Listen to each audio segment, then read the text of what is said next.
సొదొమలో చేయబడిన ఎడల అది నేటికి నిలిచి ఉండును. సొదొమ పట్టణం ఒక రోజున దేవుని యొక్క ఉగ్రతకు కాల్చివేయబడినటువంటి పట్టణం సొదొమ పట్టణం. మానవ అపవిత్రతను బట్టి, మానవ యొక్క భక్తిహీనతను బట్టి సొదొమ గొమొర్రా పట్టణాల మీద దేవుడు అగ్నిగంధకాలు కురిపించి ఆ పట్టణాలను మొత్తాన్ని తుడిచివేసినటువంటి పట్టణం అది.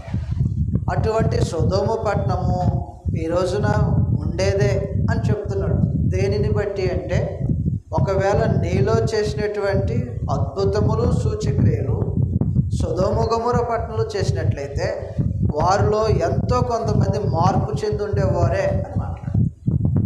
దీనిని బట్టి కపెర్నహూము అనే పట్టణంలో ప్రభువైన యేసు ఎన్నో అద్భుతాలు చేసి ఉంటాడు